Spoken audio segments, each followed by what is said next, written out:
Live. G'day, everyone. Tonight what we're talking about is businesses that failed and businesses that have prospered. And fortunately, on the coalface, as real estate agents, we're seeing a lot of business with all of the tenants that we have looking after. The lovely Lisa Novak. How are you, Lise? Hey guys, good. Nice busy start to the week. Busy, Yeah. hey? It's a busy time. It is a really, really busy time. Yeah, definitely. Yep. Lots of buyers, lots of listings, lots of phone calls. It's been full on actually. I feel like I've had a week's worth of work already. It's good. Are we back to the good old days? Yes. So it's funny that you. Yeah, look, I think we're back to where the market was, and it's happened quite suddenly. We're back to where the market was before the market picked up. Yeah, I think we're there. So in terms of activity, where do you reckon we are? We're not back to how far it was 12 weeks ago. No, so properties, so going back 12 weeks ago, we simply could not list stock fast enough. We'd list it and it would fly out the door 24 to 48 hours, huge prices, and we just could not get our hands on enough stock. Now what we're seeing is vendors need to be super realistic about their pricing. Property is still moving. I mean, Angelo, one of our sales guys, did 3 deals over the weekend. They're big numbers. Yep. They're big numbers. We did a deal today. We've got a number of offers on the table, but the stock that's moving is the stock that, where vendors are being super realistic about pricing. I'm categorizing my vendors, Mark. I'm putting half my vendors into, does it come down to time? Because if you need to sell fast, it's got to be a pricing structure. Yep. And if you've got time to wait and you just want to hold out for the price, then it's obviously just going to take time. We're going to be on the market for a little bit longer. Well, that's with sellers. We always said that with sellers, what's more important to you, time or price? And depending on which one you choose is depending on how you act in the moment with selling your property. 100%. But it's funny, we're talking tonight, right, about businesses that have failed and businesses that have prospered during COVID-19. In some ways, I actually feel like we've gone back to the 1970s. And not that I remember a whole lot about it because I'm way too young, but I feel like we've gone back to the good old days, haven't we, in many respects, with the way we're ordering food, takeaway, delivered to your door, good old-fashioned restaurants are back to doing takeaway. Well, look, there's as we were saying just off air before, there's 2 ways that we can segment this. One is the businesses that how they've pivoted, and that seems to be a big word at the moment. And then another thing is that going to be sustainable, and is that going to be the way of the future? 2 really interesting things. But I think in terms of format, it's really interesting that we've got a good bird's eye view across the marketplace, because I guess we're sort of a bit deep with financial with people. So people sort of have to tell us how they are going financially. They're not going to tell a friend. Yeah. But they will tell their real estate agent. They will say, I'm from this industry and this is what's happening, or this is what we're doing. We're generally hearing, I guess, the hardship that's out there. There's good what I say, good genuine, is there a real genuine hardship that's going on out there? Which industries, Lise, are you hearing it from at the moment? In terms of hardship? Yeah. I think there's a real mix. So some businesses simply just shut down too early. I don't think, unfortunately, here in Australia, things have not been quite as bad as what we all anticipated, right? We were staring into a big dark hole 4 to 6 weeks ago. Everyone was bracing for the worst because it seriously sounded like, it was going to be just hell. And I think a lot of businesses at that stage shut the gates. So I think just to remind you and I was on a bike in Thailand up until the 15th of March. And that week you were telling me every day that I was in a bubble. So it literally hit that week that I got back. So it's really only been about 4 weeks. What a change. I know. Can you believe it? It feels like we literally have lived I saw a meme the other day and it said something about, oh, April has had, 1,500 days in it. That's exactly how it feels. Yep. It's like you get to the end of the week, and we're high energy people, right? And you get to the end of the week and you're like, oh my God, I've run a marathon.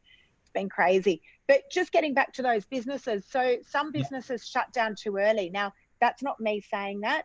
As you said, Mark, we speak to a lot of people from all walks of life. And I've had many people admit, I think we shut down too early. We've been in isolation. In reality, we could have stayed open another few weeks. Well, these are businesses that did not have directives from the government to make a move, so they preempted what they should do in this environment. So you're saying they did it too early. So they were made to shut down, but they did a couple, or they weren't made to shut down.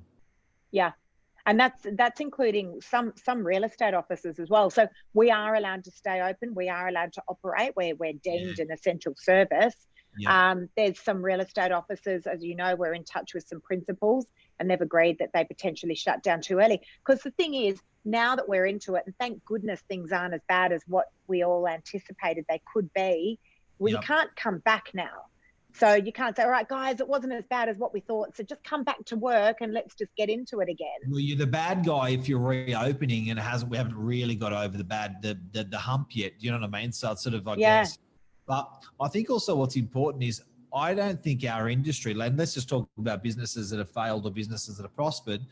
I don't think our industry, I certainly didn't realize what a big importance a real estate agency had to play through this environment, because we're protecting clients' assets.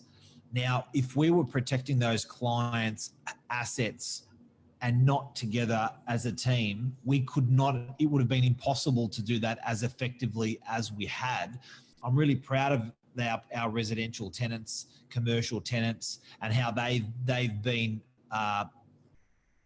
doing business, like everyone's and also our property management team. I think it's been very, very interesting because, like you said, I think if we chose to work remotely and we had 20, 30 agents, 40 agents that are all scattered all in their homes, we wouldn't have had that team camaraderie, morale.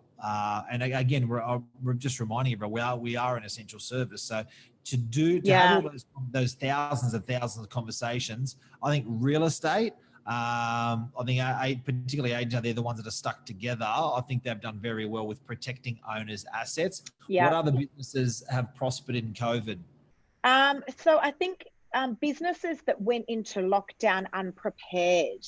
Now, that may sound like a really silly statement because we never knew. It wasn't like we had a date in our diary when COVID-19 was going to happen, right?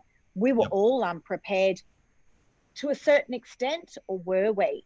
Because we've had so many people contact us about our social media and the innovative way that we've always run our business.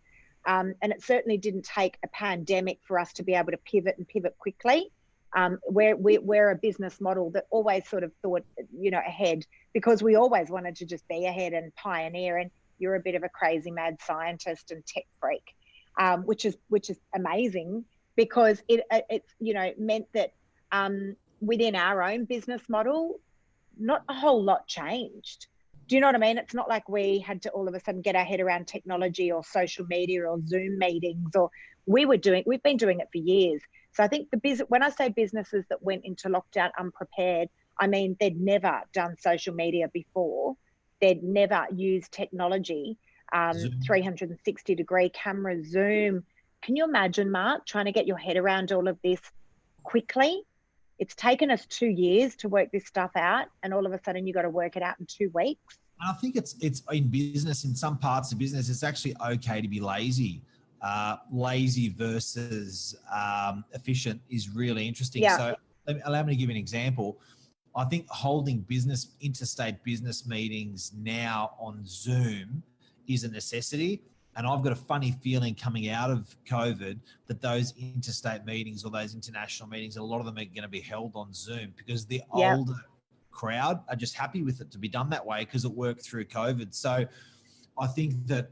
But Mark, you said it yourself. Are those office are those office blocks going to be half empty when we come out of COVID? Because I think that what we might find is that a lot of people are like, hang on a second, I didn't realize I could do all this from home, and I'm just as efficient, and I don't need to travel into the office, and I don't need to waste 2 hours of traveling time. I don't need to hop on a plane and go to Melbourne. We can just do these Zoom meetings. I actually reckon there's been a lot of companies that have been asking questions about managers that are jumping on flights, travel, hotels, saying do you unnecessary, or isn't necessary?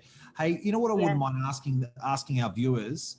I'd love our viewers to name businesses that have absolutely prospered. Some may be obvious to our viewers, but just name it in your comments. I'd love some help on this. The reason why, at least, you know, the reason why I'm meeting a lot of business owners that are ashamed, and I'm not asking these business owners to nominate themselves. I'm just saying nominate for a business.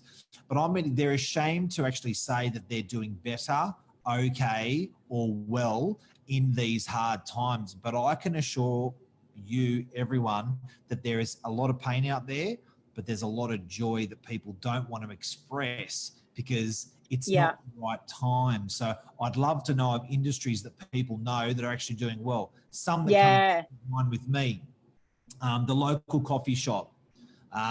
It's the legal outing to grab a coffee 2 or 3 times a day if you're locked up at home. Local coffee shops that are at the top of their game, I'd suggest they're doing pretty good. Yeah, I agree. You know, and it's funny because, well, there's a number of businesses that have thrived. Sorry, let's just go back to the businesses that have not thrived, and that have not thrived. Let's just finish up there. Pivot. That's a word that is used. So I reckon that's got to be the word of 2020. You know, companies that weren't able to pivot, and pivot means weren't able to actually do a very sharp 180. All right, because a lot of us are stuck in that Groundhog Day, where, you know, we're just doing things because it's how it was always done. And what do we need to do social media for? And, you know, I mean, you know, Mark, the amount of people that have contacted us about our social media and technology that we've been using. A lot of companies just simply cannot pivot, either because they just can't get their head around technology, or they just don't have the model for it. Like, I know there's a lot of these and budget and time. They don't have the time. They don't have to do it. Hey, can I quickly mention, g'day to Adita Nassif. Miss you, Deets. Deets was, we worked together for a couple of years. Margaret Matthews, g'day. Zoe Irvine, Adil, Paul, g'day, buddy. Angie, a legend. Love contacting you. Seb has been a big supporter. Thank you. Michael Berger, Unma, Rob Brady, g'day to everyone out there. And I'd love you guys to nominate any businesses that you know are doing well. Sorry, definitely. But, you know, some of the businesses that I think have failed, and I don't want to name names because it's just not right and it's not professional, but I know that there's been times over the years, Mark, when we've tried to book a nice restaurant, and you'll call up that nice restaurant and say, hey, we're just wondering, can we get a table of 6 for tomorrow night at 8 o'clock? Have you got a booking? No, you don't have a booking. The wanky restaurant. No. The wanky okay, restaurant. Well, that's a lot of pain in the wanky restaurants because they 100%. Well, how do you pivot on that wank? It's hard. You know, if you're doing a $50 main, there's nobody that's going to buy a $50 main and order it home. Mark, who can afford to at the moment? Do you know what I mean? And even if you can, you just feel guilty because of it. So, you know, a lot of these restaurants, and then there's a lot of the fancy pubs and bars, and they're like, come and, you know, collect your cocktail or we'll home deliver. So it's like, I think Justin has had a bit of a hard time, Lise. He's had a lot of exposure out there with employees, and a very, very good at top of the game business owner. I think that type of model has found it hard to pivot. Well, that's it, exactly. And, you know, pivot on what? And so these guys are the icons of you know, certainly the hospitality industry, but of our country as well. So, hopefully, I'm sure they're going to come out of it okay, and I'm sure they'll get the support. But are they going to come out different? Poker machine revenue. Are they going to come out different people? Oh, pokies. Imagine the pokies. Poker machine, biggest taxpayer in Australia. The biggest taxpayer in Australia. I think the casino is the single biggest. Star City is the single biggest taxpayer in Australia. Zero revenue for our government. right? I mean, yeah, it is quite incredible. Office supplies, obviously. Local IGAs pumping it. Oh God, yeah. What about the local store? Isn't it funny? Like now, I was in my car the other day, and there was this Coles delivery truck, and he was coming down the street that I was coming out of. It was a narrow street, and I sort of waved at him, and not in a snobby way, because I'm not a snobby person at all. But there's a newfound respect there. I'm like, man, you got the best job. You've got a rock solid job. Respect to you. You know, it's like this newfound respect. I've got a mate of mine in bread who will not be named. Tells me about the depot, the Woolies delivery depot in Ringa Mall is doing 2 to 3 times more bread than over the Christmas period in a typical week. That's nuts. Yeah. So it's are we eating more bread? No, I was just about to say that. It's interesting because we had wholesale or bread, and then we had retail bread. And I think a lot of our consumption was in maybe breakfast, lunch, or dinner in restaurants, which is wholesale bread, the big bakers, and then the retail bread, like the little guy, the guys that ordering it from Woolies and eating it at home, they just went through the roof. So I think wholesale bread went down, retail bread went up. There's an example of some other. What about if you're an IT guy or an internet company? I think didn't we just get a message today on our phone saying that we've almost used up all of our internet use? I was like, what the hell? Yeah, and we're on a whopper package. The obvious ones, guys, like toilet paper, sanitizer. Yes, we know that. What about Blackmores, vitamin companies? Local barbers I've been talking to very well. People, they're loving it. They're lapping it up. Yeah, well, you can still go out and get a haircut. Office or furniture suppliers, very good. Yes. Very, very, very good. Doing well. Amazon, very good. Yeah. Yep, agreed. Hair colour and nail polish. At home hair colour and at home nail polish through the roof. Delivery companies have increased, so the online data is saying. So I think that another one is doing well through COVID is couriers. Without a doubt, and Australia Post. But guys, can I just say, and I'm definitely not putting down any companies, but I'm just more saying this so that you can support your local community. I believe that companies like Deliveroo are taking 30 to 40% of profits when you order through them. So great, amazing. 100%. Like, where are we ever able to have food at our door in 10 minutes? Like, and this is by no means putting any company down, but I'm just suggesting that where possible, you can actually ring a restaurant, and most of them are home delivering now. So we did that the other night, Mark. We home delivered from a local restaurant, and but the owner of the restaurant came and delivered the food. You know what? I want these restaurants back. I want them post-COVID. I don't want these guys disheveled or disheartened, and I don't want them to give up. So if that means that I can give them an extra 40% or 30% just by ringing them direct rather than ordering online through the app, I'm going to do it. And I think a lot of people are already. Yeah, 100%. I agree. Okay, what else have we got? So this is another interesting thing. So some of these... Ange Lagognianis says... Mark keeps cutting me off tonight. Bottle shops, BWS. Oh, yeah. God, I can seriously... I'm not even a big drinker, and I've been drinking like almost every single night. We've been having a drink every night. What else is there to do? Sit outside and you have a nice drink, but definitely without a doubt. They reckon alcohol consumption's up 70%. 70%. Oh, it's true. That's a stat. It's true.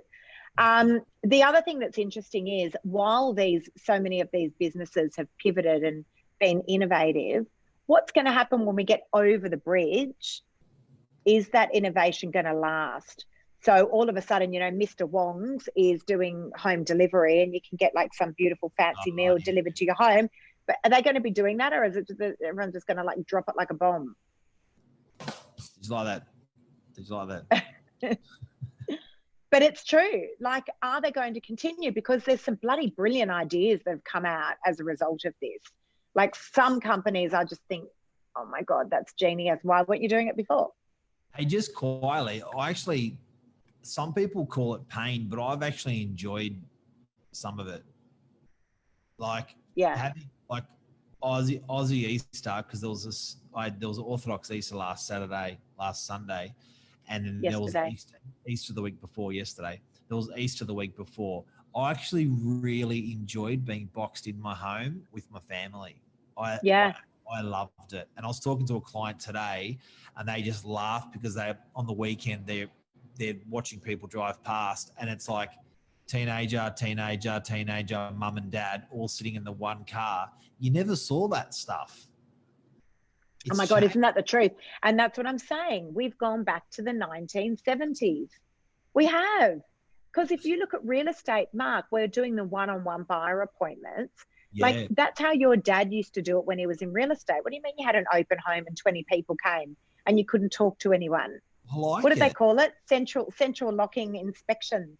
You get people in your car, or not that we can put them in our car at the moment, but you lock them in and drive them around until you find them a property. Lee Woodward calls it central locking showing. So yeah, they jump in your car and you push the central locking and it locks them all in. You drive around. It's funny, but it's a different world. They're businesses that we're seeing that are doing well. They don't want to admit it because it's not the time to admit it. But I have said, Lisa, and I said it from the beginning, the energy doesn't get burnt or buried. The energy has simply transferred. So where you've seen the energy come out of in the marketplace, in e-commerce, in business, I think the energy has gone into different parts. Some of that energy has gone into people's savings accounts. They've just saved the money that they normally spend. Some of it they've taken elsewhere and spent on different things. But definitely post-Easter, I felt there was a whole new fresh blood in the marketplace where people like heck with being locked in at home. We want to get stuff done, still respecting COVID rules, but I've noticed stuff's getting done a lot more since last Tuesday. I agree. More cars on the road. And look, Queensland today reported 0 corona cases. Really? Sorry, let me repeat that. 0 new corona cases today. 0 new corona cases. So that's super positive. Apparently, there's more lottery winners than people that had contracted COVID, so died from it. But apparently it's a rare number. Something that I want to underpin that I heard the other day was if we wanted to stop deaths over on the road with people driving, we should just turn the 60-kilometre speed limit to 5 kilometres an hour and nobody would die on the road. There is a practicality to what we're doing, and there is a necessity to get back to our business and business in general, because we have been travelling 5 kilometres an hour for 4 weeks now. Yeah, that's exactly right. Oh, yeah. Oh, look, I think we're all going to come out of this having learned a lot. I think everyone will be changed people as a result of it. It's going to be very, very interesting times, that's for sure. But I'm going to be interested to see those businesses that have innovated and have really made drastic changes. Are they going to continue to do that, or are they just going to go straight back to their, like, literally, if the government came out tomorrow and said, okay, that's it, it's over now, get back to life as normal, are they going to be doing that? Is that your sock? Yeah. Why? Michael Edwards just brought something up really good. Agents, there are no more agents in the marketplace that don't wear socks. Oh my God, it's so true. Does the cream rise to the top or not? That's for sure. Those fancy pants real estate agents, where are they now? I agree. And not only that, can I say something? That even if you weren't active on your social media before, surely now would have been the time to do it.